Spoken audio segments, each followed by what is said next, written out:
And so when an enterprise client comes to you and says, okay, how do we work with you, Casper Labs? What's your value proposition for us? Yeah, I mean, the first in value proposition is time to market, right? If you can't use computers to test and run what it is you're building, you're never going to get to market.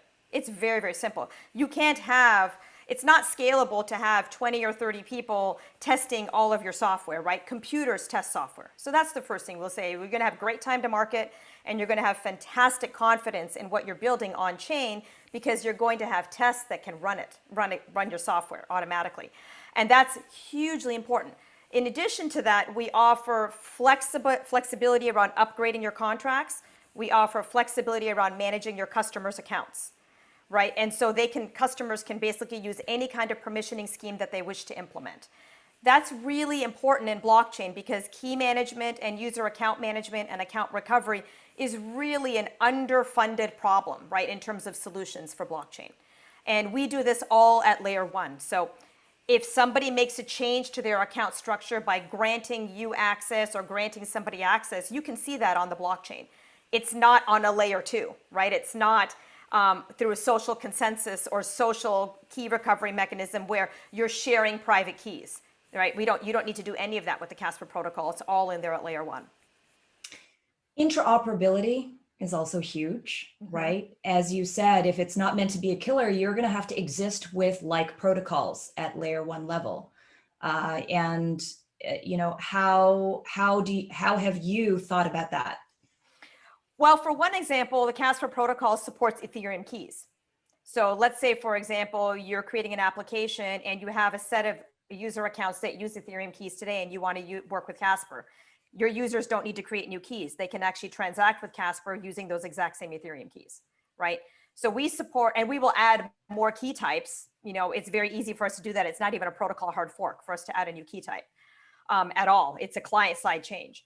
So we've been thinking about interoperability from the very beginning, and you know, we see that key types is a very easy and obvious way to use with other blockchains.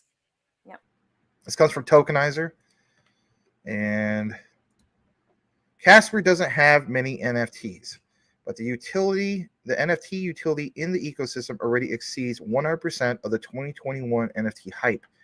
NFT to Inc. partnership with BSN China. NFT with WiseKey to prove space comms. Just think about some of this stuff.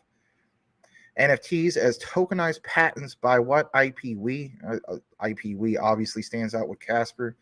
We covered some deep dives in the past when it comes to IPW with Casper. How about this NFT exchange swap with IBM?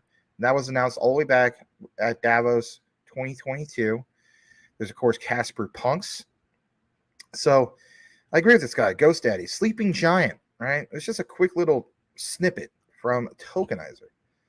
Getting more into this is more of the juicier stuff that you might not be aware of.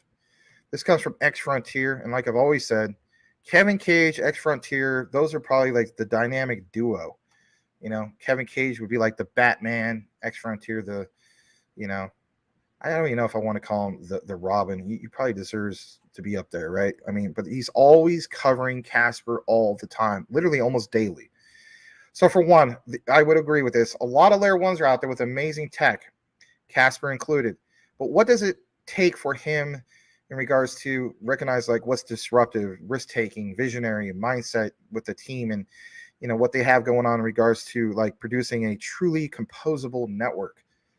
For one, they choose, as in Casper, to build their virtual machine from scratch using WASM. We talked about WASM, did a deep dive on that like probably 6, 7, 8 months ago. Provided upgradability and composability on-chain to their smart contracts, NFTs, thus imparting a high level of security through versioning. Provided upgradability of their virtual machine, something the EVM can't do. Think about that for a second. So actually, let's talk about that for a second. Providing upgradability of their VM, right? Something that EVM can't do. I mean, yes, there's, ZK EVM from Polygon and so on. And you do see other projects from other blockchains going with other solutions, right? But if you're already on Casper, being able to upgrade your current virtual machine and not have to go, bridge out to something else like Polygon and whatnot. Although there's nothing wrong with Polygon, don't get me wrong. I think that's a cool thing. Consensus agnostic will be running 2 versions of Casper 2.0.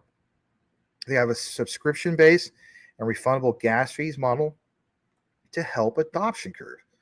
I like that. Subscription-based is something that, when we talk about Stellar, for instance, I know this is a Casper segment, but when we talk about Stellar, I don't know if it was Corey Bibe or somebody else. I saw a quote, and it was a really, really good quote. And it was talking about keeping assets, right? Keeping everything in Stellar. It moves in, doesn't necessarily move out. It helps create a sustainable value, right? When it comes to the overall scheme of things of like what this blockchain provides, what this DLT provides, you name it, right? Subscription bases simply do that. They keep it within the network. That's a good thing. I want to see that. Speculative execution, better tooling, see below. So we are going to see below. And of course, this was reported 12 hours ago. They are breaking new ground, as in Casper. And we're just going to blow this up for a second.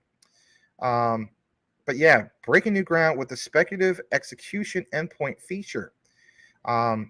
This feature endpoint allows, listen to this, contract developers to test and debug their contracts against the live network using real production data.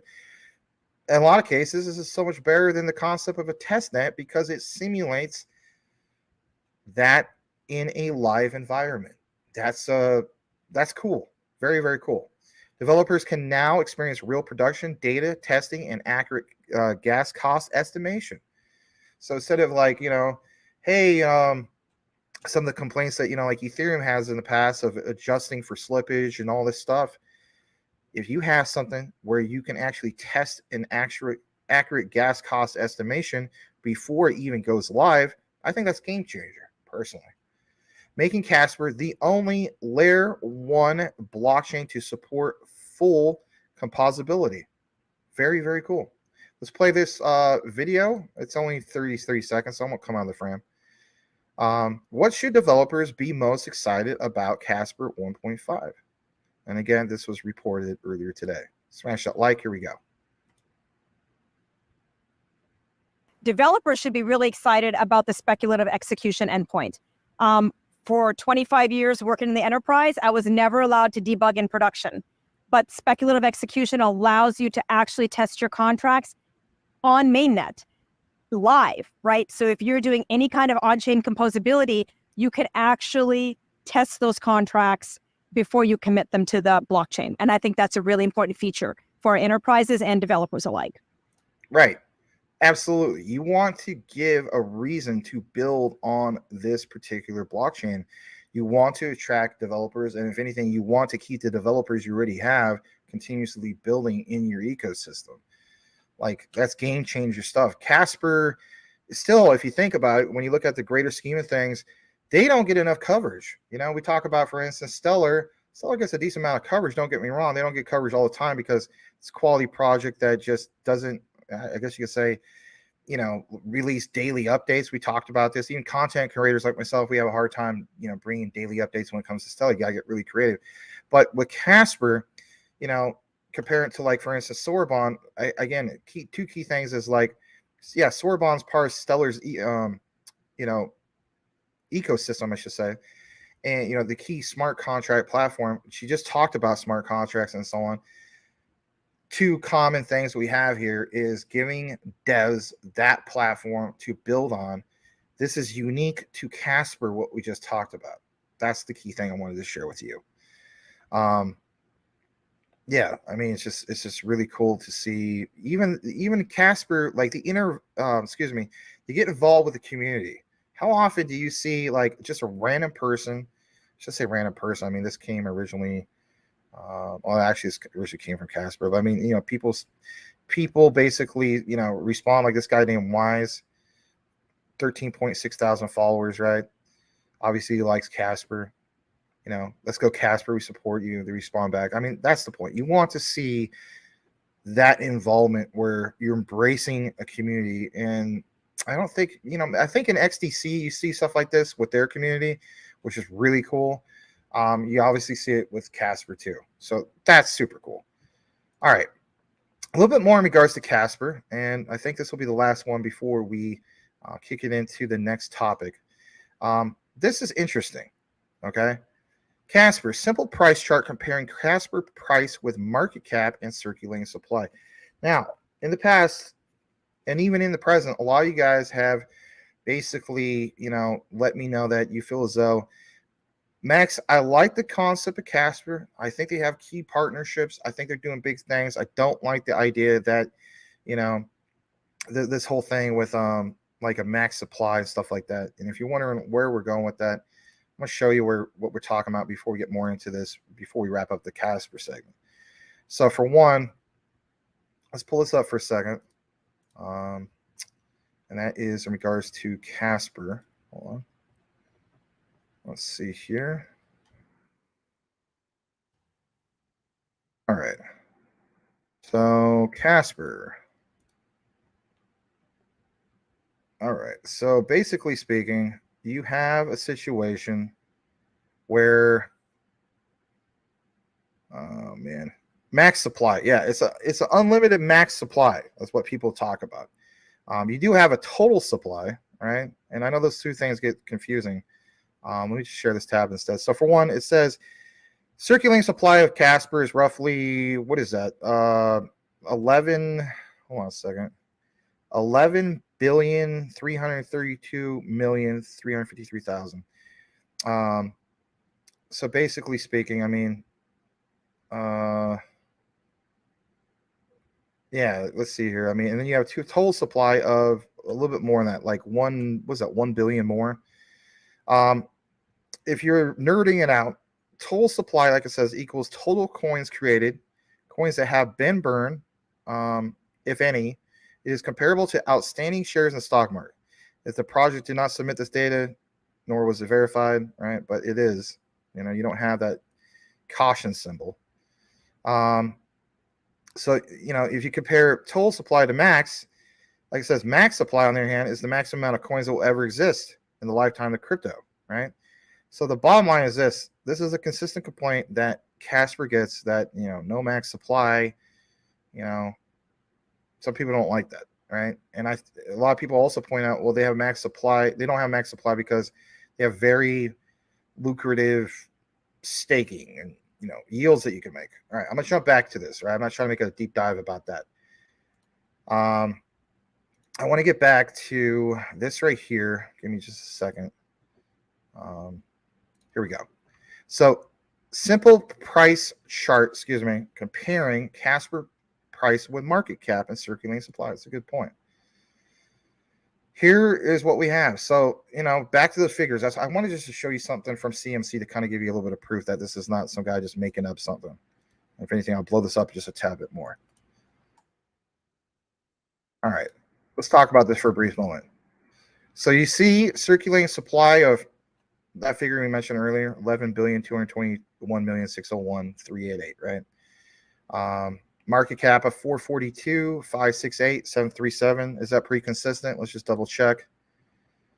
Yeah, it is. Current market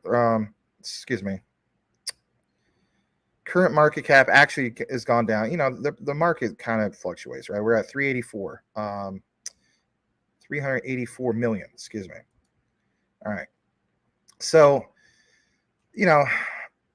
it's gone down a little bit, right? But this is still a good example. So, like it says, Casper price 4 cents. I mean, currently speaking, we're at a little over 3 cents, like 3 1/3 cents. Again, go back to the current example. I mean, it's still a good example. All right, how about Casper market cap at a cool 1 billion? Puts it at 9 cents. Okay. How about, and again, do we see the circulating supply changing? Not really, right? So I think this is still a good example. Follow me with this. All right, 3 billion, 26 cents. Man, that sounds crazy, right? And you also got to keep in mind, what about when more of that, total supply goes into circulation? How about this? Like this guy also has this other example, 44 cents, 5 billion. 8 billion, 71 cents. Now, what about getting to the dollars? 15 billion market cap is $1.33. I mean, why are more people talking about Casper? I don't know. Some people feel as though Casper will get to some of these crazy prices, right? I mean, if you really want to dream with this one, looks like 50 billion market cap, $4.45. I mean, that would be an absolute buy, not 445, but where we're at on the current prices. You know, some of you guys got into Casper like at 2 cents or under 2 cents, right? That's do the math on that one, right? What about the inflation rate? Because we did talk about the whole thing with the Fed and what happened earlier today, right? So, you know, this is basing things off of, I guess you could say something like those first years and so on. So by even your 5th year, look at some of the figures: 15 billion, 266, 864, 801. I don't know, some good examples. Draw your own conclusion. Let me know what you think in that regard. Let's jump back to this for a second. And let's see here. Yeah, I think that actually kind of concludes what we have. So I don't know. It was a nice breakdown. I know some people say, well, yeah, he's accounting for circulating supply, market cap, and all those things, but what about that max supply that's going to throw things off a little bit? Yes, but I also believe that in the height of a true bull market, this thing really does shine. All right, that is it in regards to our Casper content for the night. Kind of nice to share some Casper. I know some of you guys have Casper. Yeah.